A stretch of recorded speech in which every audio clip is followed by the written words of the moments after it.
तो मैम पास स्टार्टिंग से मेहनती था, 6 रैंक ले आना मतलब अपने आप में बड़ी बात है। तो कितना पड़ता था ये? मैम आप टीचर हैं और आप पार्थ से क्या एक्सपेक्ट करती थी कि लीट में इसको तैयारी किस तरीके से करनी चाहिए? हेलो एवरीवन, आज हम लोग मिलने जा रहे हैं मिशन इंजीनियरिंग के स्टूडेंट आईपीयू लीट 2024 के रैंक 6 पार्थ शेखावत से। हेलो पार्थ, कैसे हो? सर बढ़िया। हेलो मैम, कैसे हैं? सबसे पहले मैं क्वेश्चन पूछता हूँ कि मैम आपको जब पार्थ ने रैंक बताया तो आपको कैसा फील हुआ? बिलीव नहीं हुआ एक बार को। अच्छा, उम्मीद नहीं थी कि इतनी अच्छी रैंकिंग आ जाएगी। हाँ, कर लेगा, 100 में आ जाएगी, 200 में आ जाएगी। 6 रैंक अनएक्सपेक्टेड था हमारे लिए। आपको एक बात बताता हूँ, उस दिन मिठाई देने आया ना, उस टाइम पे मैं कहीं बाहर था। आपको बोली भी थी कॉल पे ये बात कि बाहर हूँ, अभी आ रहा हूँ।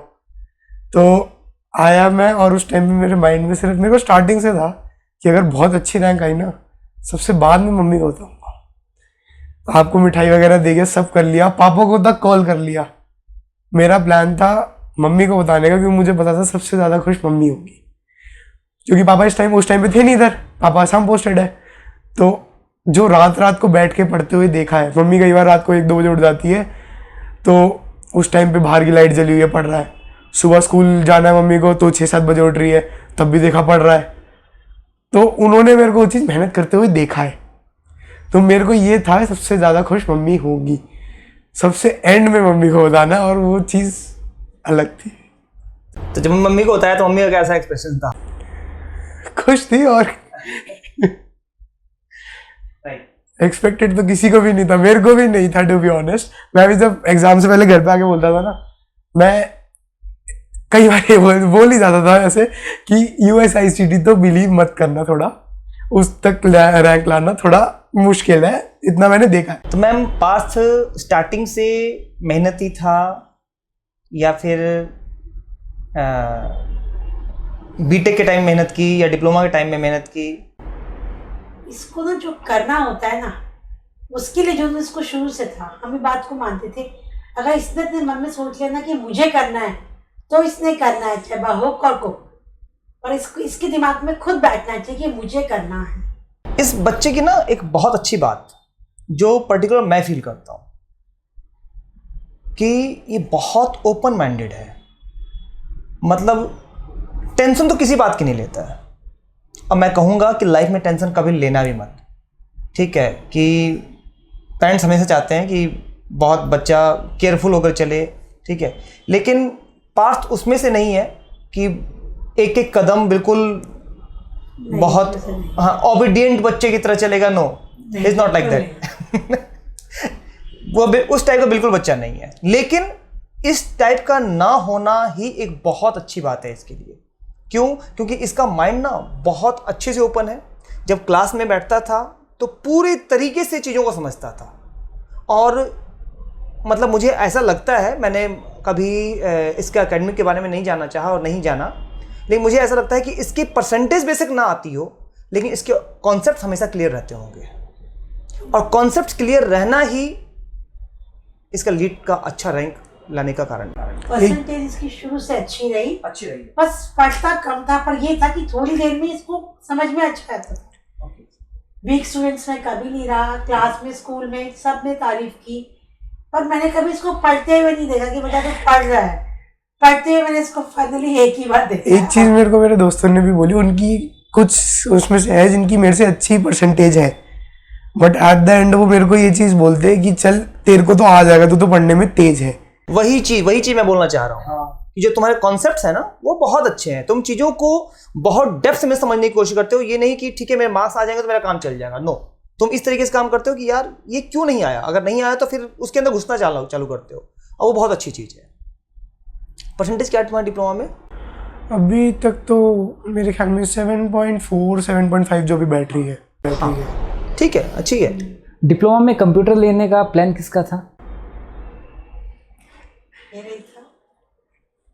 मम्मी थी, जिन्होंने बोला था कि CS में कर। एक मेरे को CS में स्टार्टिंग से था थोड़ा इंटरेस्ट, एकदम स्टार्टिंग से था, क्योंकि कंप्यूटर पे बैठता था मैं, तब भी कोडिंग करता था। जैसे ये जावा वगैरह जो आप बोल रहे थे, जावा मैं जब मैं इसमें आया ना डिप्लोमा में, उससे पहले मैंने पढ़ रखी थी, मेरा बेस था जावा का, ये चीज़ थी। अभी मेरे को इतने अच्छे से नहीं आती, बट मैंने कॉलेज में पढ़ी थी तब थोड़ी बहुत आ गई थी, और मेरा बेस ऑलरेडी बना हुआ था। तो मेरे को कंप्यूटर पे 2, ढाई, 4 घंटा, 5 घंटा भी बैठने की आदत थी। तो इसलिए मेरे को CS की फील्ड में ही जाना था। ये तो मेरा स्टार्टिंग से क्लियर था। अब मेरा यही था, अगर डिप्लोमा में CS में नंबर आता तो मैं जाता, अदरवाइज मैं 12th ही कंटिन्यू करता, मैं उसके सिवा नहीं करता। हमने ऑलरेडी 11th में एडमिशन ले लिया था और ढूंढ के ऐसे स्कूल में लिया था जहाँ कॉमर्स विद कंप्यूटर साइंस मिले। अच्छा। और इसको कंप्यूटर्स में इंटरेस्ट तो बहुत था। मुझे काफ़ी स्कूल ट्राई करने पड़े, फाइनली मुझे एक स्कूल मिला जहाँ पे इसको कॉमर्स विद कंप्यूटर साइंस मिला था। तो 11th इसने पढ़ी अंटिल एंड जब से डिप्लोमा एडमिशन नहीं हुआ तब तक इसने 11th पढ़ी है। तो तुम्हारी डिप्लोमा लाइफ ज़्यादा अच्छी रही या स्कूल लाइफ? फ्रेंड्स वाइज पूछोगे तो मैं अभी भी कंसिडर करूँगा स्कूल लाइफ, बिकॉज जहाँ वो दोस्त थे, मेरा ग्रुप था, मेरी वाइब जो थी वो उनके साथ ज़्यादा मैच हुई। डिप्लोमा मेरी करियर वाइज अच्छी चॉइस थी, क्योंकि जो मेरे को आगे ग्रोथ के लिए चाहिए उसके हिसाब से मैं बोलूँगा मेरा डिप्लोमा बेटर करना चॉइस अच्छी थी। ये कितने टाइम पढ़ता था? अच्छा, तुमने पार्थ से लेट ज्वाइन किया था ना? मैंने फेब में ज्वाइन किया था। फेब में ज्वाइन किया था, मतलब एक फेब में आया हुआ बच्चा और मई में एग्जाम हो रहा है, लगभग 3 महीने के आसपास। हाँ, 3 महीने ही पढ़ा था मैंने, 3 साढ़े 3 महीना। 3 साढ़े 3 महीने पढ़े हो, और 3 साढ़े 3 महीने के अंदर 6 रैंक ले आना मतलब अपने आप में बड़ी बात है। तो कितना पढ़ता था ये डेली बेसिस पर? देखिए 2 घंटा 2.5 घंटा पर जो लास्ट का 1 महीना है उसमें इसने बहुत, लास्ट जो महीना गया था उसमें इसने सोच लिया था कि हाँ अब मुझे करके दिखाना। हम इसको बहुत गर्व करते, तूने कुछ नहीं किया, अभी तक कुछ नहीं कहते कि पहली बार मौका जो तुझे कुछ करके दिखाना है।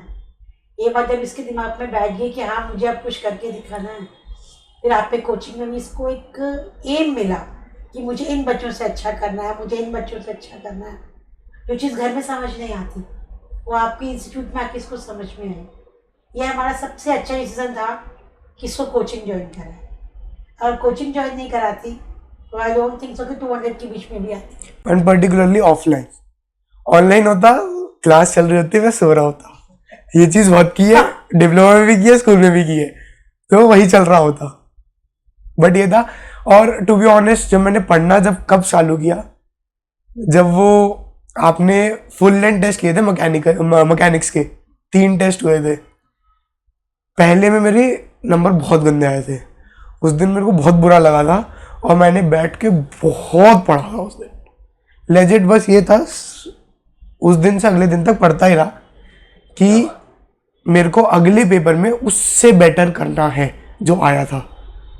और उस टाइम पे शायद मेरे 100 में से 60 नंबर कुछ आए थे, 60 भी नहीं, 56 या 40 की लेन में थे। मैं उससे पहुंचा था 65 to 72 सेकेंड पेपर में जब मैंने मेहनत कर ली। बट मेरे को मैकेनिक्स में फिर भी दिख गया था, क्योंकि मैंने आपको बताया साइंस में मेरी हालत ठीक नहीं थी।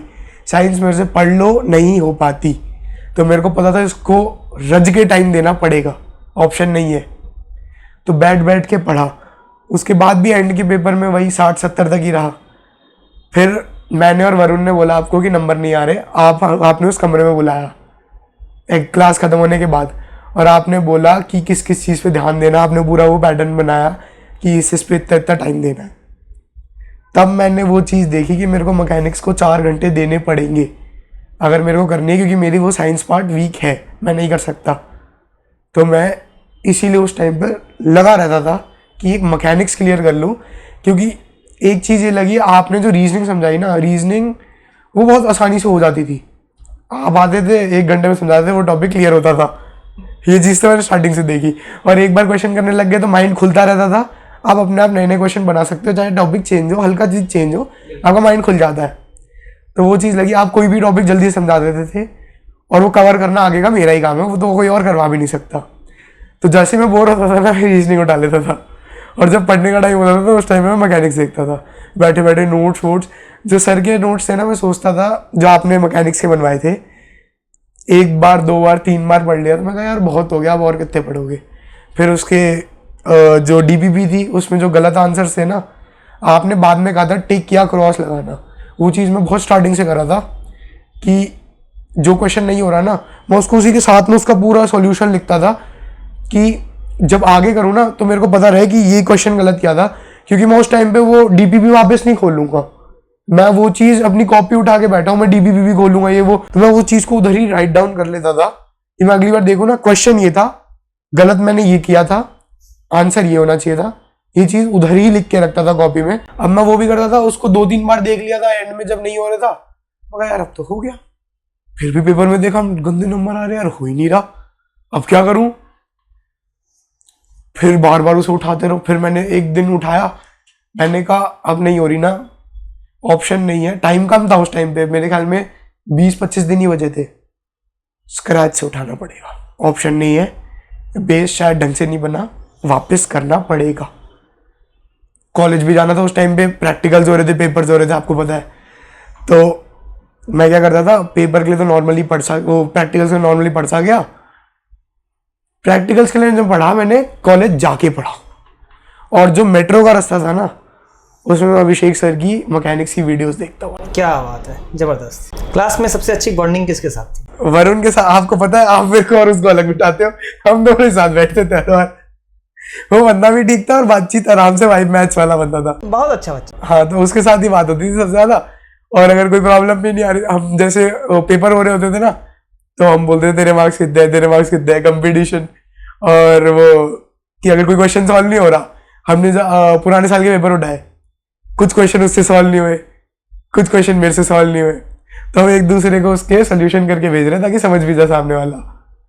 तो ये चीज़ मेरी थी, और उसको भी अच्छा खासा आता था, मेरे को भी अच्छा खासा आता था। स्पंदन थोड़ा लीक से बाहर लगता था मेरे को कि वो जो करेगा तो वो थोड़ा इंटेलिजेंट है भी अपनी साइड में। उसने ना बहुत कंसिस्टेंटली चीज़ों को किया, जब जब काम देता गया वो करता गया। ऐसा नहीं कि उसने ज्वाइन किया और ज्वाइन करने के बाद लास्ट में देख रहा है, ऐसा नहीं। वो जब से ज्वाइन किया तब से लेकर बिल्कुल लास्ट तक वो सब कुछ बिल्कुल। वास्तविकता ये है कि जब वो आया था तो ऐसा नहीं है कि उसको मैथ्स आता था, लेकिन वो आने के बाद उसने चीज़ों को सारा फ्लो के साथ, जैसे जैसे चीज़ें होती गई, साथ साथ साथ साथ साथ साथ कंसिस्टेंट करता गया, और बस वही रीजन है जिसका उसका जो लेवल है वो इम्प्रूव हो गया। पार्थ, मेरे दिमाग में एक बात घूम रही है, काफ़ी देर से घूम रही है बात। मैकेनिक्स में ऐसा तुमको क्या टफ लगा कि तुम मैकेनिक्स को छोड़ने के चक्कर में थे? मैं बताऊं, मोस्टली मेरी जो गलती हुई ना वो थ्योरी पार्ट में हुई, जबकि सबसे इजी पार्ट होता है थ्योरी वाला, इंसान रट के चला जाता है, हो जाता है। बट एक वो आप सामने समझो, एक क्वेश्चन आया नॉर्मली, उसकी 3 लिखी हुई है आपकी डेफिनेशंस, उसमें से कोई एक चूज करनी होती है, 3-4 डेफिनेशंस है, एक तो वैसे नन ऑफ दीज होता है, तो 3 डेफिनेशंस हुई, उसमें से कोई एक चूज करनी होती है।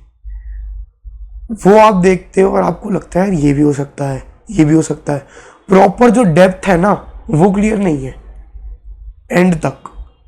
वो चीज़ मेरे को एंड तक बहुत खटकी, मेरे को वो चीज़ करनी थी, मेरे को पता था अगर वो नहीं हुआ ना मेरा थ्योरी पार्ट चला जाएगा पूरा, थ्योरी पार्ट ही नहीं खींच पाऊंगा तो न्यूमेरिकल तो बहुत दूर की बात है। ऑनेस्टली एक बात बताऊं, एक टीचर होने के बावजूद भी हर टीचर चाहता है कि मेरा बच्चा काफ़ी ओबीडेंट हो, और जब तुम फर्स्ट डे आए थे ना तो मुझे लगा था ये बच्चा बड़ा खड़ूस बच्चा है। तो लीड की प्लानिंग किसकी थी कि बीटेक एंट्रेंस की तैयारी करनी चाहिए? मैंने जब एडमिशन लिया था ना डीएसए में, मैंने उसी दिन सोचा था कि अगर जाऊंगा तो डिप्लोमा के बेसिस पे कहीं नहीं जाऊंगा, मेरे को एक प्रॉपर बैचलर्स की डिग्री चाहिए ही चाहिए, उसी के बाद ही अप्लाई करूंगा। मैं कई बार मम्मी को ये भी बोलता था मैं कोई जॉब नहीं लूंगा डिप्लोमा के बाद, मैं चाहे खाली बैठूं 3 महीना, कुछ अलग पढ़ लूंगा, कुछ भी नहीं पढ़ूंगा, खाली बैठा रहूंगा, बट मैं जॉब नहीं करूंगा, मैं बीटेक पे ही जाऊँ। तो जब बीटेक के लिए इतना ज़्यादा हम फोकस थे तो बीटेक का बैच इतना लेट क्यों ज्वाइन किया? मम्मी बहुत टाइम से कहती थी कि बीटेक कर ले, बीटेक कर ले, और कहीं से तो पढ़ ले, ट्यूशन वगैरह का बोलती थी। तो मैंने बीच में ज्वाइन भी किया था। अच्छा। एक हफ्ता गया था उधर, तो एक हफ्ते बाद सोच भी रहा था चलो कर लो, बट उस टाइम पे ना मेरे को ढंग से क्लियर नहीं था करना क्या है, कहीं सिलेबस नहीं मिल रहा, कहीं पुराने साल के पेपर नहीं मिल रहे, ट्यूशन वाला बोल रहे कि पुराने साल के पेपर लाके तो तभी तो पढ़ाऊंगा, उसके बिना पढ़ाऊंगा कैसे? कहाँ ज्वाइन किया था? वही अपने घर के पास में कोई नॉर्मल सा ट्यूशन होते हैं ना छोटे छोटे, अच्छा। वैसे से ज्वाइन कर लिया था। तो उनसे पढ़ने का सोचा था। उसके बाद मनाली गया था दोस्तों के साथ, कॉलेज के दोस्तों के साथ। मनाली से आया, फर्स्ट डे जिस दिन कॉलेज गया ना, कॉलेज के बाहर गया, कोई पैम्फलेट बांट रहा था मिशन इंजीनियरिंग के। पैम्फलेट देखे, मैं उस टाइम पे भी ना कोई कोचिंग देखता था बट मेरे को कहीं मिला नहीं था, या शायद मैंने ढंग से सर्च नहीं किया होगा कि लेटरल एंट्री। मैं सर्च करने का ट्राई किया, मेरे को पर्टिकुलर चीज़ नहीं मिली जो मेरे को चाहिए थी। उस दिन मेरे को वो दिखा पैम्फलेट, मैंने कहा ये तो पर्टिकुलरली लेटरल एंट्री का करा रहे हैं, इससे बेटर तो चीज़ नहीं हो सकती। मैंने आपसे कॉल करके पूछा, आपने फीस वगैरह बताया, 3 महीने के हिसाब से थोड़ी ज़्यादा लगी क्योंकि ये था कि 3 महीना ही है। बट टू बी ऑनेस्ट, मेरा एक थोड़ा ये गलत चीज़ है, मेरे को घर वाले सब टोकते हैं, ये पैसों पे इतना ध्यान नहीं देता, इसको पैसों की वैल्यू नहीं पता। मम्मी कहती 20,000 सिर्फ 3 महीने के। मैंने कहा देखो करना ही है, मेरे को करना है। मैं उस दिन घर पे आके अड़ गया था, मैं कहा आज ही बात करके आऊँगा। उस दिन मैं आपके शायद दोपहर, हाँ, मम्मी से बताने से पहले ही मैं उस दिन मेट्रो से उतरा और पहले आपके पास आया, घर पे बताने से पहले कि क्या क्या है, कैसे कैसे है, सब कुछ पूछा। आपने मेरे को पूरा बताया कि ये सब आता है। मैंने कहा यार ये किसी ट्यूशन वाले पे गया ना, वो हाथ खड़े कर देगा, मेरे से नहीं होगा भाई इतना। ये कोई जो चीज़ वो पहले से करा रहा है ना, जो कोचिंग, वही बंदा करा पाएगा ये चीज़, जिसको पता है कि कैसी कैसी चीज़ आनी है। वो इन चीज़ों की करा ही नहीं रहा है ऑलरेडी। आपको जिस फील्ड में जो बंदा जो चीज़ करा रहा है, आपको उसी से वो कोचिंग लेनी है। तो मैं पूछ के गया, मैंने कहा यार करना तो है। घर पे गया बोल के कि अब करना है, तो मम्मी कह रही नहीं इससे कर ले, उससे कर ले, या चल देख लेंगे। बट जैसे मम्मी ने बताया आपको कि पापा थोड़े कन्विंस्ड है कि किसी कॉम्पिटिटिव के लिए कोचिंग लेना अच्छी बात है। और सबसे मेन चीज़ ये भी थी कि घर वालों ने पहली बार मेरे को इनिशिएटिव लेते हुए देखा कि वो कोचिंग सामने से बोल रहा है पढ़ने के लिए। ये सबसे बड़ी बात थी। तो वो मैं अड़ गया उस दिन। फिर मैंने आपसे बोला कि ट्रायल क्लास चाहिए, ट्रायल क्लास के लिए आया। मेरे को उस टाइम पे इतनी अच्छी नहीं लगी to be honest trial class. अच्छा। बट मेरे को पता था कि देखो ये कहूँगा, अगर मेरे को 100% चाहिए था ना, 100 या 90%, मेरे को जो ट्रायल क्लास तक दिखा ना वो 50% ही दिखा। बट जब मैं उसके बाद ज्वाइन हुआ ना, धीरे धीरे मैंने देखा कि लोग कैसे कर रहे हैं। उसके बाद भी जब ज्वाइन से पहले ना पापा आए थे पैसे से बात करने के लिए कि क्या क्या है, ये वो सारी चीज़ें पापा को भी सुननी थी। तब पापा ने किसी से पूछा कि कैसी है, मैंने भी पूछा था, मानव से ही पूछा था हाँ कि कैसा है, उसने बोला अच्छा है। मैंने 1-2 से और पूछा था, सबने कहा अच्छा है, कर लो ज्वाइन करा, आना चालू किया। तब मेरे को समझ में आया कि वो जो ट्रायल थी ना वो 50 थी ना, एक्चुअली में वो 90-100 ही है जिस लेवल से पढ़ा रहे, और उस लेवल के कोई और नहीं पढ़ाता। और मैं वो बिना कोचिंग के नहीं कर पाता, कभी भी नहीं कर पाता। नहीं कर पाता इसमें क्वेश्चन। ग्रेट। इसका एक ट्रैक रिकॉर्ड था, कोचिंग ज्वाइन करता था, पहले दिन जाके दूसरे दिन जाके पूरे महीने की फीस देता था और 2 या 3 दिन के बाद जाता नहीं था। ऐसी कितनी कोचिंग थी जिससे पूरे महीने की फीस देके कोचिंग सेंटर से, ट्यूशन से। तो हमें इसको मालूम था कि ये ट्यूशन पढ़ ही नहीं सकता, कोचिंग जा ही नहीं सकता। मेरा पूरी फीस एक साथ देने का सिर्फ ना देने का सिर्फ एक रीजन था, क्योंकि घर वालों को ये लगता था कि मैं उसे कंटिन्यू नहीं करता, कभी भी नहीं करता। 11th में भी 10th में भी हमने कहा कि चल तो मुझसे नहीं पढ़ रहा साइंस, ट्यूशन लगा, नहीं मुझे समझ नहीं आ रही, मुझे ट्यूशन नहीं। कहीं पर भी इसने फीस देने के बाद 2 या 3 दिन के बाद नहीं। अब मुझे लगता है कि इसने यहाँ पर तो 2-3 दिन से ज़्यादा एब्सेंट किया भी नहीं होगा, या 2-3 दिन किया है कि नहीं किया। शाम वाली खाली मैथ्स की क्लास करी है, जो पर्टिकुलर बाद में लेते थे ना, एक्स्ट्रा क्लासेस थी वो की, उसके सिवा एक भी नहीं की ना, एक भी नहीं करी। यहाँ इसको इंटरेस्ट आ गया, फिर इसको समझ में भी आया कि एक ट्रैक बनने की मुझे इसी के हिसाब से पढ़ना है। फिर यहाँ बच्चे जो इसी हिसाब से थे उसको मालूम था कि मुझे यहाँ इससे कंपटीशन करना है, इससे कंपटीशन करना है, एग्ज़ाम कैसे देना है, एग्ज़ाम कैसे होगा। जो चीज़ें अभी तक इसे कहीं नहीं मिली थी ना, वो इस कोचिंग में वो सब चीज़ें इसको मिल गई। एक दिन मैं पढ़ा रहा था और पढ़ाते पढ़ाते पता नहीं क्या मेरा मूड कर गया, जब तुमसे मैंने परसेंटेज पूछी थी 10th, हाँ अब जस्ट याद आ रहा है मुझे। उसके बाद उस दिन तो नहीं, फिर उसके अगले बैच में मैंने इसको और वरुण को बोला बेटा तुम दोनों रुक जाना, और पूरी क्लास की छुट्टी कर दी थी मैंने। कई बार किया आपने काम तो। उसके बाद से किया है। हाँ that was the first day. क्योंकि मुझे भी ना एक टीचर होने के अलावा भी ऐसा थोड़ा सा दिखना चाहिए कि जितना मैं एफर्ट लगा रहा हूँ, सामने वाला बच्चा एफर्ट लगाने की कोशिश कर रहा है। क्योंकि मैं इनिशियलाइजेशन दूंगा, तुम करो। बच्चा एक बार मिस करेगा, 2 बार मिस करेगा, 3 बार मिस करेगा।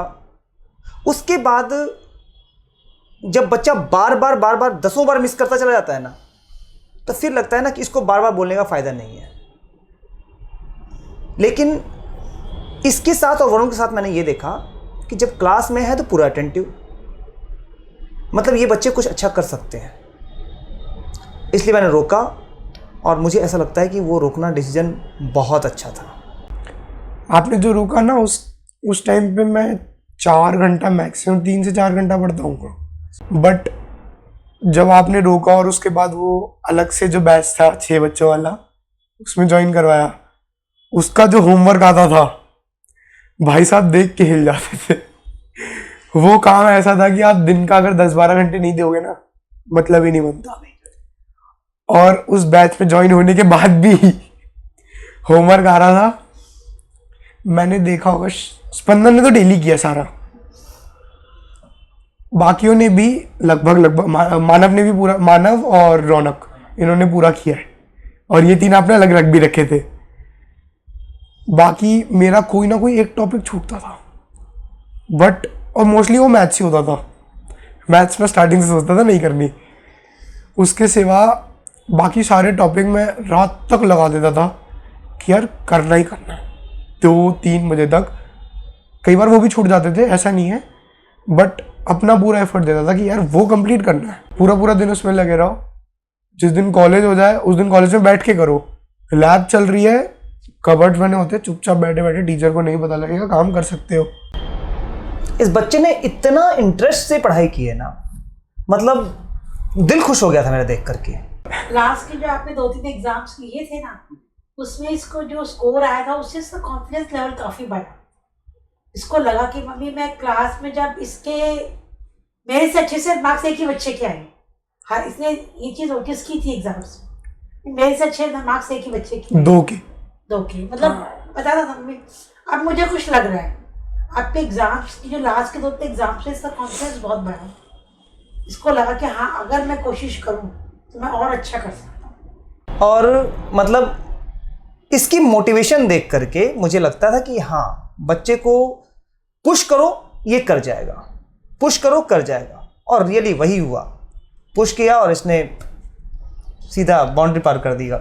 वो एग्जाम देख के लगा ये तुम्हें उस एग्जाम के लिए प्रिपेयर करता है। तुम्हारी प्रिपरेशन को देख करके ना, एक मैं बोल सकता हूं कि मॉडल प्रिपरेशन, इतने शॉर्ट टर्म में इतना तेजी से तैयारी करना, ये बहुत मतलब सिस्टमेटिक वे था। तरीके से तुमने तैयारी की। जो रैंक है वो नो डाउट 3 महीने की जबरदस्त मेहनत है। पता नहीं मैम कैसे बोल रही हैं कि ये कभी, अब तुम भी बोल रहे हो कि कभी ट्यूशन को कंटिन्यू नहीं किया। नहीं कभी भी, बस मतलब कोई ना कोई एक्सक्यूज लगा के मम्मी ये यहाँ, हाँ भैया तो अच्छे थे, सर अच्छे नहीं थे, ये मतलब कभी ट्यूशन नहीं गया। 9th में भी शायद साइंस का लगाया था तो उसने 1-2 दिन गया था। 10th में वहाँ कोरोना फैल रहा है, मैं नहीं जाऊँगा। लेकिन मैं बताऊँ, मुझे सीरियसली बता रहा हूँ, मुझे कभी पूरे 3-3.5 महीने के टाइम में एक बार ऐसा नहीं लगा लड़के को कि इसको आने का मन नहीं है।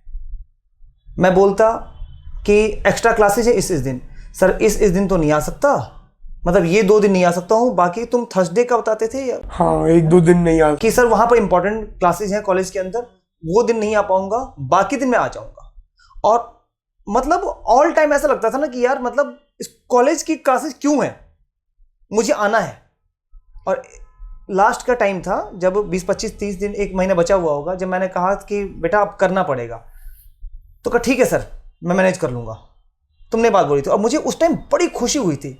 मैं कहा यार, मतलब पार्थ भी ये बात बोल रहा है कि हाँ मैं कर लूँगा, मतलब हमेशा बोलता है कि थर्सडे ठीक है, लेकिन आज ही बोल रहा है कि नहीं सर। मैंने वो दिन भी छोड़ने चालू कर दिए थे। हाँ कि सर मैं छोड़ दूंगा क्लास, अब मैं यहीं आऊँगा। कॉलेज से भी जल्दी निकल के कह रहा मैं डायरेक्टली कोचिंग जाऊँगा। कॉलेज जाता, डायरेक्ट वहाँ से कोचिंग आता, नहीं उन्होंने बहुत मेहनत की। पार्थ, ऐसा कौन सा रीजन रहा जिसकी वजह से तुम्हारे नेचर में इतना चेंज हुआ कि जहाँ पर तुम 2 दिन तक नहीं जाना चाहते थे और वहाँ पर तुमने 2 महीना, 2 क्या 3 महीना बिताए? नहीं 2 छुट्टियाँ भी नहीं की ये बोलिए। एक भी नहीं की। एक भी नहीं की। हाँ। नेचर का कोई चेंज नहीं था। एक तो मेरे को था अब की बार करना है। मैंने घर में बहुत बार ये बात सुनी कि यार तू कुछ नहीं कर पा रहा। घर वाले बोलते, सबको लगती है बात, तो करना तो है, बट उसके बावजूद भी मेरा नेचर ऐसा है, अगर मेरा मन नहीं कर रहा ना, मैं नहीं करूँगा वो चीज़। वो एट द एंड मेरे ऊपर ही है, मैं कर रहा हूँ या नहीं कर रहा हूँ, चाहे कितनी बड़ी बात हो। तो मेरे को ये था कि अब की बार करना है और दिखाना है। बीटेक अच्छा मिलता है तो घर वालों को भी अच्छा लगेगा और एटलीस्ट लाइफ में कभी ये बात बोल पाऊंगा कि यार कुछ करके दिखाया। मैम अब तो नहीं बोलेंगे कि तूने कुछ नहीं किया। नहीं ऐसा कुछ नहीं। और मैं हमेशा से कहती थी बेटा, अपने स्ट्रगल की स्टोरीज वही लोग सुनाते हैं जो सक्सेस हो जाते हैं। सच्चाई है। स्ट्रगल तो देखो हर इंसान करता है, पर जो सक्सेस होता है ना, वही कहता है कि हाँ मैंने जूते भी साफ किए थे, मैंने वहाँ से खाना भी खाया था, 2 दिन भूखा भी रहा था, ये किया था वो किया था। उसके बाद सब क्यों सुन रहे हैं कि आज वो सक्सेस है। शायद इससे ज़्यादा स्ट्रगल की होगी बाकी लोगों ने, बट वो सक्सेस नहीं हुए ना, तो उनकी स्ट्रगल कोई मैटर नहीं रखती। मैं कहती स्ट्रगल की स्टोरीज वही लोग सुनाते हैं जो सक्सेस होते हैं। मैम, आप टीचर हैं और आप पार्थ से क्या एक्सपेक्ट करती थी कि लीट में इसको तैयारी किस तरीके से करनी चाहिए? जिस तरीके से इसने की ना, आई एम रियली हैप्पी। क्योंकि जब तक कोचिंग ज्वाइन नहीं की थी ना, तब तक मुझे भी समझ नहीं आ रहा था कि हम इसका सिलेबस कहाँ से ढूंढें, क्या करें क्या नहीं करें। लीड करना है इसका सपना नहीं था, मेरा था कि मुझे बीटेक में एडमिशन कराना था। ये तो मैं बीए कर लूँगा, बीकॉम कर लूँ, कुछ भी, मुझे अपनी ग्रेजुएशन करनी, कुछ से भी कर लूँगा और आधा टाइम तक तो बीकॉम ही कर लूँगा। पर मुझे पता था कि बीकॉम करने का कोई फ़ायदा नहीं, बीटेक ही करनी है। रोज़ कहती बेटा कोचिंग करनी है, पढ़ना है पढ़ना है पढ़ना है। इस कोचिंग में भी इसे जब बताया, मैंने कहा मुझे था ये भी छोड़ दे 2-3 दिन बाद, और हम 20,000 रुपये आज ही भर दे और ये 10 दिन बाद छोड़ दे तो क्या फ़ायदा हुआ। बिल्कुल है ना।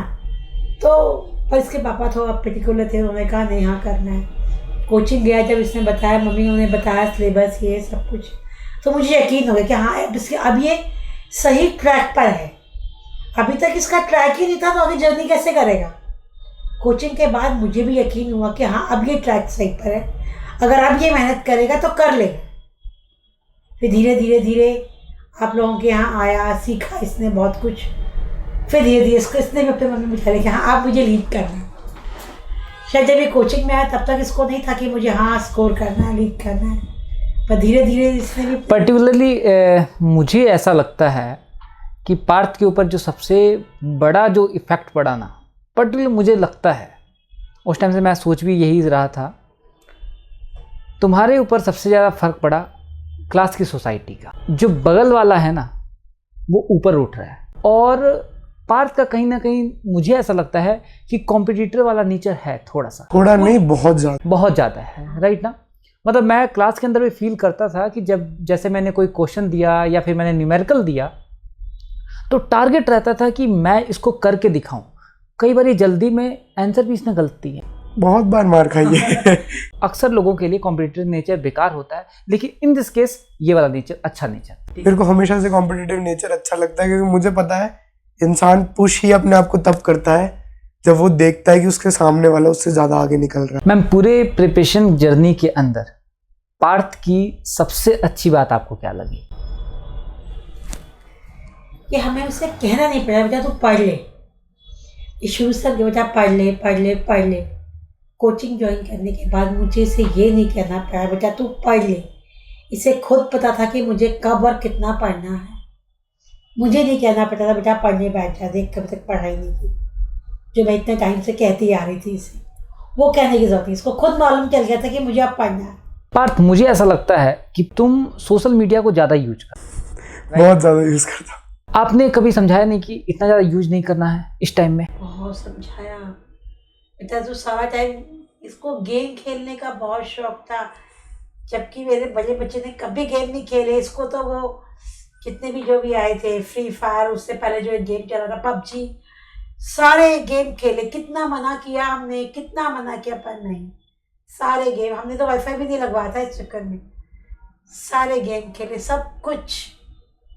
इसको हमने, हमारा कहना बेकार था इसे। आपको मैंने बताया मैं थोड़ा सा ढीठ बच्चा था, इसे कुछ भी कहना बेकार है, अपनी मर्जी से करना है इसे, जो चीज़ मेरे को करनी है। एक लैपटॉप, मैं अब तो लैपटॉप पे खेलता हूँ मोस्टली। वो गेम थी जब मैं बैठ के क्या 13 घंटे निकाल दिए दिन के, यूं ही निकल जाते थे। जिस टाइम मैंने तुमको होमवर्क दिया, हाँ, उसके बाद से तुमने कितना गेम खेला?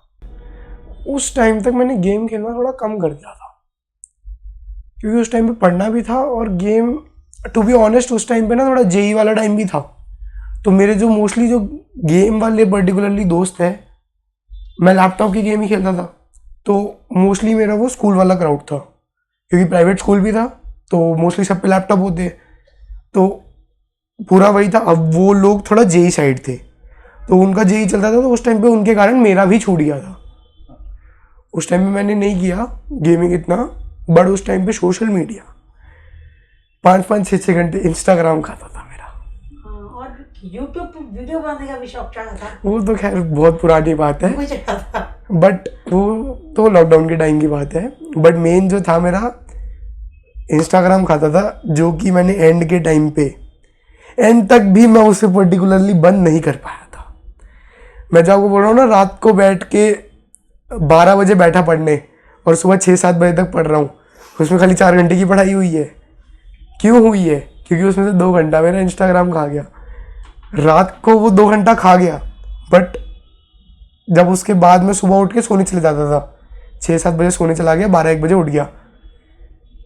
6-7 बजे सोते जाते वक्त वो अनइंस्टॉल होता था और वो अगले दिन रात को ही डाउनलोड होता था कि उसी टाइम वो चलेगा, बस उतने टाइम, उसके बाद वो फिर डिलीट हो जाएगा। और बीच बीच में तो एकदम सोने से 15-20 मिनट पहले चला रहा था, उससे ज़्यादा चलाता भी नहीं था, वो भी बंद करे। वो मेरा सबसे मुश्किल टास्क था कि उसको बंद कैसे करूं।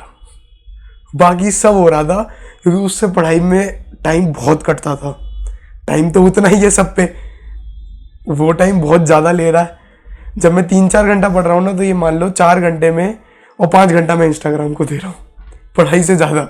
उन बच्चों को क्या बोलोगे जो बच्चे इंस्टाग्राम या फिर सोशल मीडिया के अंदर 4 से 5 घंटे लगाते हैं? और मतलब मैं मेनली उनके लिए बोलना चाह रहा हूँ, 2025 के बच्चों को तुम क्या बोलना चाहोगे? एक मेरे को ही लगा, मेरा 3 महीने में हो गया, सबका नहीं हो सकता, क्योंकि हर का लेवल भी अलग अलग होता है। हमारी चीज़ को एक साथ नहीं लेके चल सकते। अगर आप ऑलरेडी शार्प हो, सब कुछ बंद मत करो। अगर तुम स्टार्टिंग से पढ़ रहे हो ना, मैं बहुत लेट मैंने स्टार्ट किया था। सबको बैलेंस में रखो, सबसे मेन चीज़ यही है। और स्टार्टिंग में तुम थोड़ा माइंडसेट को चिल रखना, इतना ज़्यादा ये मत रखना कि यार करना ही है। चिल होके पढ़ोगे, इतना टेंशन नहीं लोगे, तो आपके लिए चीज़ें ईजी होती जाएगी।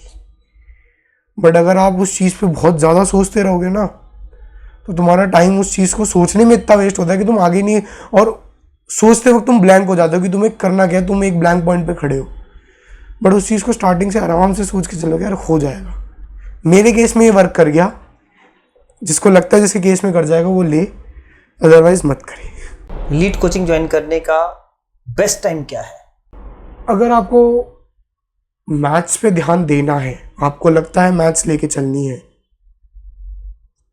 तो भाई 2025 का बैच है ना, तो अभी से ज्वाइन करके रख लो, क्योंकि वो 21 चैप्टर है ना, तुम उसमें से 15-16 भी मास्टर कर लोगे ना, वो भी 1 साल में बहुत बड़ी बात है।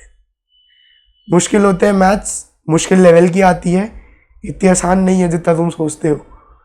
पार्थ, मिशन इंजीनियरिंग की सबसे अच्छी बात कौन सी लगी तुम्हें? पाथ मिल गया, करना क्या है, कैसे कैसे करना है, जो मेरे को पहले कहीं से नहीं मिल रहा था।